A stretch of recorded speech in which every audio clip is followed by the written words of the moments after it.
appropriate dental work for their profession. Right up there. Camels don't need that. What the f? If you got a problem, just give me a ring. I'll fix it with my speed. You get the hero guarantee, the one you can trust. With heavy drops in it, and heroes in the house, and we don't quit. Hey guys, and Hero here, and I really want to check out this one unserious gorilla video by Casual Geographic.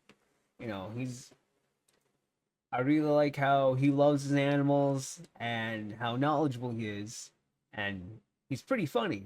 So let him talk about the ridiculously random nature of the gorilla. And if this ends up on YouTube, I'll have the link to the original video in the description and a pinned comment. Brain wants to not work tonight now. Oh my god.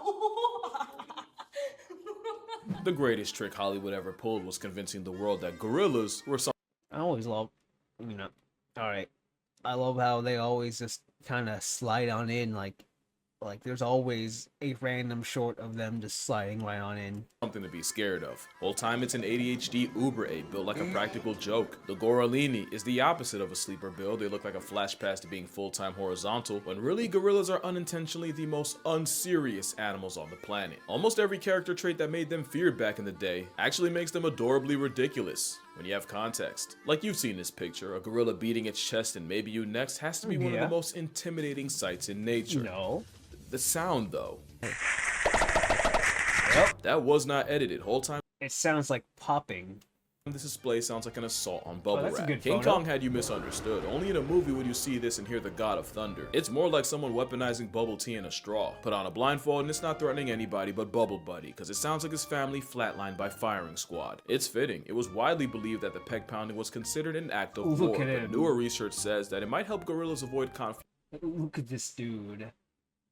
He's just smiling.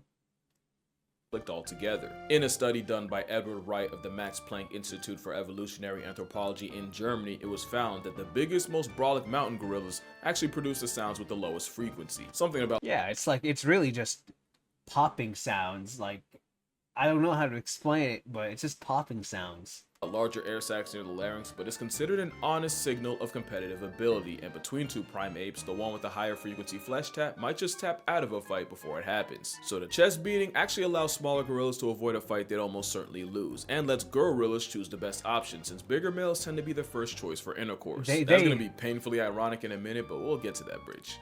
They hate conflict. Like, they do that to avoid fighting. Like, gorillas are peaceful creatures. The other thing that apparently terrified early explorers into introverts was their jaw work. Gorillas have top 5 most inappropriate dental work for their profession, right up there with camels and the gelato Goddamn monkey. camels! Appropriate dental work for their profession, right up there. Camels don't need that! What the fuck? Camels don't need those, right? Camels do not need that. Why do camels have that? With camels and the gelato monkey. Oh. It's almost divine intervention that a lawnmower with limbs has a stronger bite force than lions, hyenas, and even a grizzly bear. Damn. And if you watch All gorilla right. ASMR, you can literally see the muscles attached to the sagittal crest. That crest is why the gorilla has a built-in mohawk. Lucky for literally everybody, gorillas only use those vice grip jaws to crush about 40 pounds of food a day. And you'll never be more grateful for their grocery list until you watch one peel a tree like a banana. All that food would mean nothing if they didn't also have a host of gut bacteria to help break it all down. But because all that bacterial work also produces gas, gorillas are almost in a perpetual state of flatulence. Hey, they're A just troop like of me, IBS for real, apes for real. break more wind than a bloated beached whale, and it's so constant that researchers occasionally track traveling families through their southbound symphony. Scientists even used a gorilla-coded camera to gain insight into the secret society of this steroid simian, and what they found was that a well-fed family could blow a hole through the ozone layer.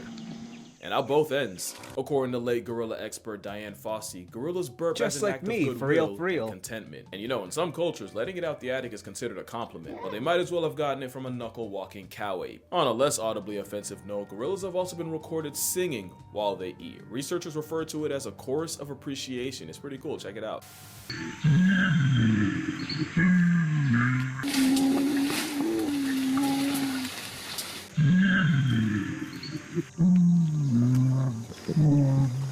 Basically living in their version of a giant gingerbread house has gorilla gangs singing out both ends. It's also a fact that they sing louder when eating their favorite foods like this banana tree stalk. And the funniest thing is, in the wild, the lead singer is actually the silverback. Science says he uses singing, or well, more like humming, to tell the group when it's time to stop and eat. And you know the law, when silverback speaks, everyone listens, and when he sings, it's time for fixings. You gotta go. But I'm not hungry. Okay, jeez. It makes sense. Few things are more dominant than the lead silverback male. You know he's the one calling all the shots and making all the decisions for a troop of up to and sometimes over 30. One could say that is the peak male form. And you remember that painfully ironic like thing that. I promised? Well, it's about that time, but before you judge me, I'm just gonna remind you that this is strictly educational. All right. But I would feel weird if I didn't say this, so if you're a child, an adult with a child, Is or it an because adult they who have thinks they're a small child, skip to penises? this timestamp right here. Or don't, I can't stop you, but don't let your parents blame me if you don't. Here's an ad while you consider the cost of curiosity. So, fun fact about a silverback, they're the largest apes in the world, can weigh in the neighborhood of 500 pounds, and when their privates stand at attention, they're about 3/4 short of 2 inches. They don't just have the smallest waist snake of any ape, it's widely believed gorillas have the smallest member of any mammal relative to body size. King Kong ain't got on me. I promise you he doesn't. Yeah, King Kong probably might have been like that. God damn, King Kong.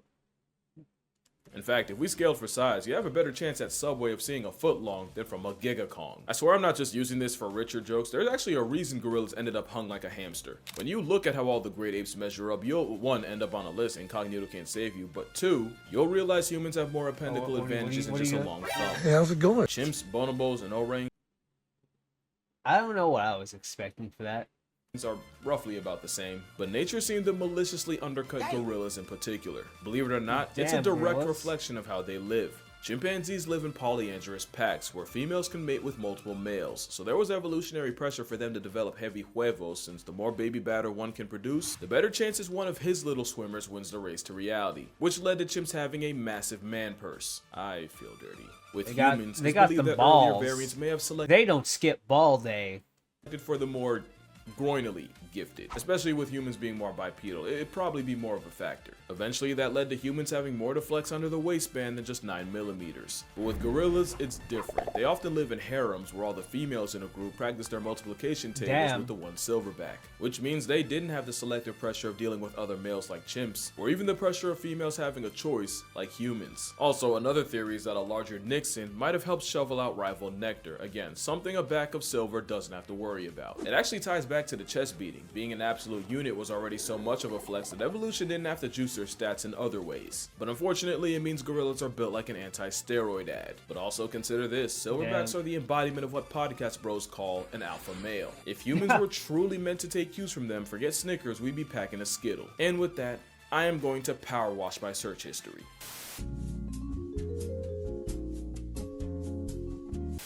Also, silverbacks aren't the aggressive jocks that movies made them out to be. Turns out, they're a lot more involved in raising children than we thought. Research actually shows that if a gorilla were to lose its mother, as long as it still isn't living off her milk, they still have an equal shot at surviving. It's cause silverbacks don't give child support, they are the child support. It's even been proven that gorillas are more attracted to the sensitive, child-nurturing males, not really the aggressive bully types. Which is probably why they put up with so much disrespect, and why the father instinct might not just apply to gorillas. You might remember in 1986, a child fell into a gorilla enclosure, crazy how often that happens, and 400-pound Yumbo went over and tried This is such a good story. to comfort the unconscious boy. Even when the boy came to and understandably panicked, instead of wilding out at the sudden disturbance, Yumbo calmly guided the other gorillas to a corner of the enclosure while first responders rescued the boy. Ironically, this was during a time the majority thought gorillas were bloodthirsty savages patrolling the underbrush of Africa. That literally could not have been further from the truth. In fact, it led to one of the most infuriating arguments I keep letting myself get baited into. Anytime someone brings up gorilla versus grizzly, all I can think is, you don't know gorillas, and you really That's like a very stupid argument. don't know grizzlies. Forget bears, there's cases of leopards causing problems for a plus-size primate, with records finding past tense gorillas with puncture wounds around the head and neck. Now, leopard attacks on a full-grown male are rare. But if a 150-pound big cat is a genuine threat, a 10-foot, 900-pound revenant plot device would slaughter a roid monkey. And really, the more you think about it, the more disrespectful the question is. Y'all stay playing on a grizzly's body. Especially since the gorilla himself wouldn't even want that smoke. For all that bulk, they'd definitely rather run away than run a fade. Imagine thinking they can match up with a grizzly when gorillas can get humbled by a change in weather. And I just love that gorillas in captivity and in the wild have no problems playing in the water. But when it falls out the sky, it's suddenly unacceptable. Also, I don't know if you've seen that corgi that gave its owner a heart attack until she realized the only victim was a jar of jam. Turns out gorillas might have done the same to early explorers. One could only imagine seeing the blood-soaked fangs of this behemoth up close, only to realize gorilla grills come from the tannins in their diet, and for reference, tannins are the same ingredient that makes coffee bitter. And I think that's just gorillas in a nutshell. They look like they could do an absolute number on the human population, but I could not find one verified case of a gorilla murking a person. Attempts may have been made, but if you watch this video, you know she basically begged for it. Plus, it's captivity. In the wild, you actively have to try to get gorilla gloves put on you. They genuinely give you every possible warning before they do. And even if you ignore the chest beat, the flashing teeth, and all the other signs a gorilla might give you, usually the most they'll ever do is bluff charge. Now, let me not be ridiculous. A gorilla could absolutely turn you into a human jig. They will absolutely, wreck you if it gets that far. But rarely it gets that far. Jigsaw puzzle. And for all I'm talking, a bluff charge from a gorilla would have my soul pump faking the higher power. But gorillas got stuck with the monster label, which means it distracted people from the fact that they're the most unserious animals on earth. What do I mean? Well, you remember what I said about silverbacks being fathers? Well, this is Hauko. Hauko is a proud father of 4 who loves nothing more than to play with his children. Problem is, sometimes his mate isn't too eager to let him rock with such a small baby, so in all of Hauko's infinite wisdom, he came up with a solution. He f***ing kidnapped her. Repeatedly. Hey, and Matt, yes, how you he did this with wait, all his children. Wait. That's not, your name's not Matt. But hello, how you doing? Proving it really is a game to him. I'm sorry, you can't, you're telling me I'm supposed to be afraid of this? This is chronically unserious. But not unsurprising, gorillas have a genuine sense of humor. Had Marion Cooper have known, King Kong might have had a different storyline. Like Exhibit B, watch enough gorilla videos and you'll notice they have an interesting habit of grenading. As in, they'll throw something and immediately run away like Skeletor. Now you could argue it's a territorial, non-verbal way to tell humans to F off, but that goes against my narrative, so I'm gonna disregard it. Also, they've done it so many times exactly like this, it's like, how am I not supposed to see this as a prank? And if you need more proof, Coco, the sign language speaking gorilla, once tied her caretaker's shoelaces together and then signed the word chase. Now I know there's been a dispute as to whether Coco actually learned sign language or was just a master mimic that learned sign language the same way dogs learn words like sit. There's a much more nuanced conversation to be had on whether Coco was a genuine case of comprehension or just memorization and regurgitation.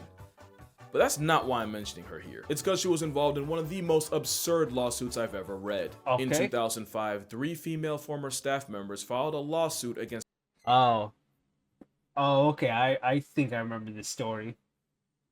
The Gorilla Foundation, because allegedly Coco was demanding that the workers flash her, and no, I do not mean with lights. According to Nancy Alperin and Kendra Keller, program director Francine Patterson told them that Coco had an obsession of the mammary variety. Look, that's a gorilla of culture. And pressured them to expose their upper halves to the gorilla, even implying that their jobs would be in danger if they refused. They refused. And some of the quotes that will come out of this suit are almost too ridiculous to be real. And apparently Coco did not discriminate, with one man recounting a time Coco went up to him and demanded to see his human headlights, at a party no less. He didn't even say no, he said later, and according to him, Patterson put an arm around him and basically hit him with the, There is no later. If Coco wants to see nipples, Coco will get nipples. Really want to say no to her? There were other complaints like unpaid overtime, dangerous work environment, them apparently storing gorilla urine in the same fridge they ate out of, but none as outrageous as a 350-pound bosom bandit. Especially when you find out Patterson would switch up majorly when big-time donors came around. What do I mean? Well, apparently whenever Coco would make one of her requests in front of a possible benefactor, Patterson would just say, oh, nipple sounds like people. So what she's really saying is she wants to see more people. Yeah, they should have read the verdict right there, because who even lies like that? I don't think that's how sign language works. The case was settled out, of course, so I guess we'll never know, but to be fair, how would multiple people lie? He's like, yo, why are you twisting that? about something like that. It means gorillas are the only animals to be formally accused of harassment of the sensually explicit kind. But it also proves that gorillas are just like us. They can multitask and focus on 2 things at once. I mean, they only share 98% of our DNA, and for the loud minority that's gonna somehow take offense, or make it racist, because I read the comments. I challenge you to spend a day watching a gorilla and tell me it's not an impulsive human in a fursuit. Like, I bet half of y'all didn't even realize that's a gorilla walking in the background. Yeah, this was a pretty unserious video for a remarkably unserious creature. But the point wasn't really to Disneyfy a wild animal. That's arguably as bad as turning them into monsters. But there is so much more to gorillas than a fade with Godzilla or the US Army, and I kinda wanted to show that. Especially when you realize gorillas have been getting slaughtered for as long as we've known about them. For bushmeat, for trophies, pets, and sometimes just for the sport, so us calling them dangerous is kinda wild. But I get it. Talk is cheap when it's in front of a green screen. So if this video gets 200,000 likes, I will meet a gorilla in person. Somewhere. Or an orangutan, and that works too. But until then, drink water, hug your mother, never smile at a gorilla. Fun fact, clearing your throat sends a much better message. And I'ma see y'all in the next one.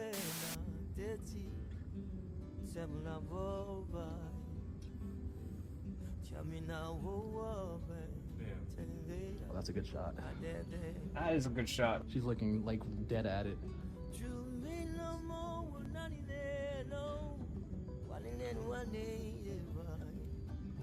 That's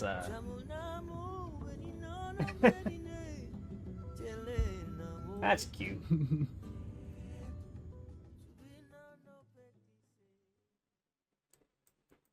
All right. So, if my reaction does end up on YouTube, I'll have the link to the original video in the description and or pinned comment. All right. Bye-bye.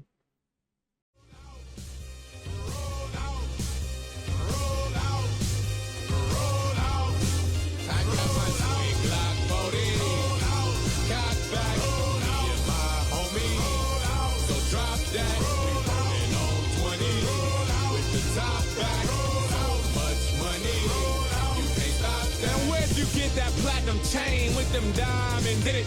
Where'd you get that Magnum Benz with them windows tinted? Who them girls you be with when you be riding through? Man, I ain't got nothing to prove.